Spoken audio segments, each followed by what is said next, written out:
Brady's longtime boss and very close friend, Robert Kraft, the owner of the New England Patriots, got married on Friday night here in New York City.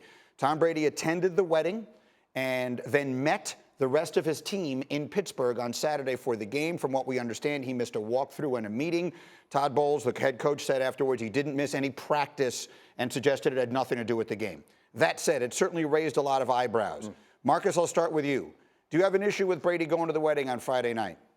Yes, and first of all, what the hell Robert Kraft doing getting married during football season? That's a problem within itself.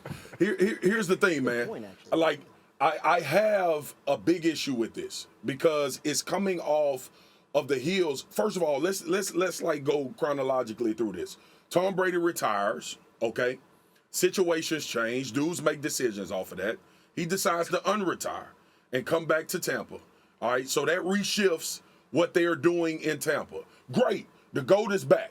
We got a chance. We Super Bowl contenders. Training camp begins. Tom Brady takes an 11-day hiatus. It was already planned and talked about. Okay, fine. Nobody tripping about that. It's good. It's Tom Brady. He got Super Bowls. He been MVPs. He's considered the greatest of all time. We get into the season, and you leave for a wedding. Now, unfortunately, the wedding lends itself to playing bad on Sunday. I don't know if it's a coincidence. I just know it happened. All right, a team that we left for dead in the Pittsburgh Steelers came out and got a win against the Tampa Bay Buccaneers, who a lot of people considered one of the Super Bowl favorites to come out of the NFC because Tom Brady is the quarterback.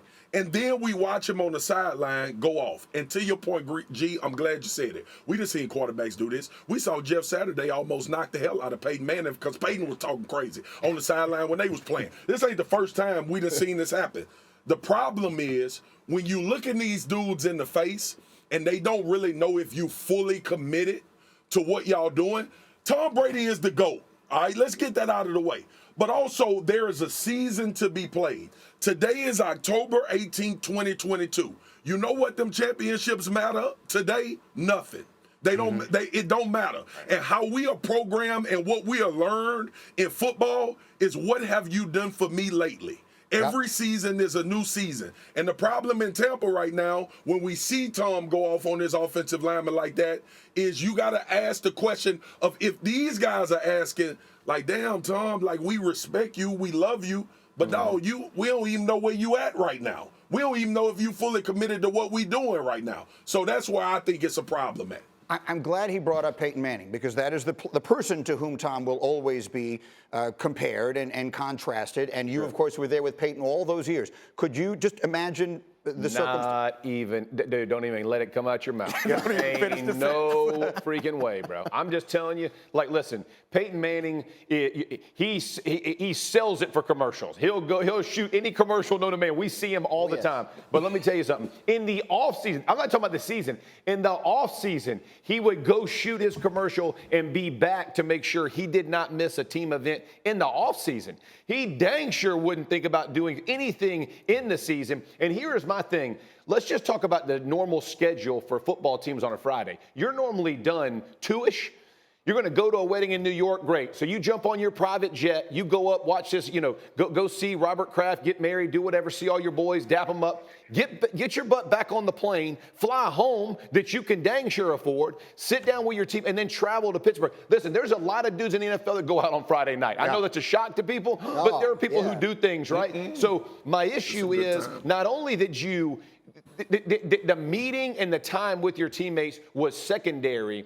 That's my biggest issue because at some point you have everything at your disposal that you could do and still be with the team. To say Peyton Manning, when I tell you no chance, I mean that dude, something tragic. I mean that's the only way he's missing anything. To think that Tom Brady would do this sounds absurd too because Tom Brady is just as obsessive as Peyton Manning. And I don't know necessarily that the players on the team are looking at him questioning how committed he is, but I do think that there's something to be said for certain leaders on the team. Their behavior sets the culture of the team, the things that are acceptable. And so if Tom Brady is going to take 11-day hiatus, and it's not just one of these things, it's the fact that he's doing all of these things. I don't think that anyone's sitting around like, well, Tom's not committed, but I do think that guys who would see that example of Tom Brady being there extra time. Tom Brady's like setting up practices outside on high school football fields. Tom Brady doing all that stuff. That demonstrates to them that the expectation is we're all going to do a little bit more. Yeah. Right now, he is setting an example as like he is the culture. He is the organization. Now he's setting an example that sometimes there are But you're saying they're not questioning. That's why you do question. Because you've seen it. You've seen it go the other way. Let me get Kraz in. Something in you would question it, right? That's what I'm saying. Like let's say Greeny stopped showing up for the 6 o'clock meeting, right? And he had something else to do, right? And then like in a break, we had a bad segment, and he's screaming in our faces about how we need to be better. Part of you would be thinking, where were you when we were prepping the show, right? Yeah, you just went off. You went off the rails a little bit. No, I said if. This is not happening. This is a hypothetical.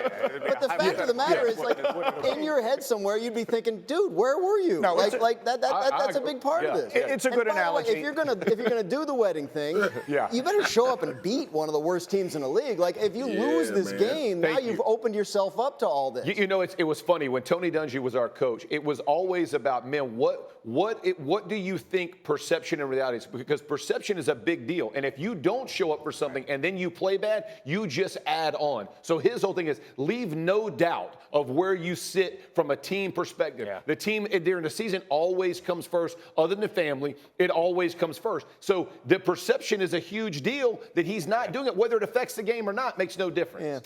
It was lost on no one that Bill Belichick was not there. Preach. That to my knowledge, none of the active Patriot players were there. I could be wrong. Any of them, I am sure, were back on Saturday. Listen, had they gone out and beaten Pittsburgh 38-3 or whatever it was, like Buffalo did, then we wouldn't be talking about this. And thus, maybe it's ridiculous. 15 seconds, Marcus, go.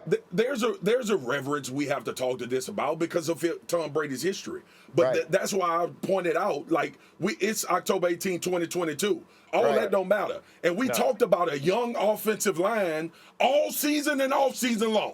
You needed to have them guys back in bad situations. All right, I'm done. Thank you for watching ESPN on YouTube. For live streaming sports and premium content, subscribe to ESPN+.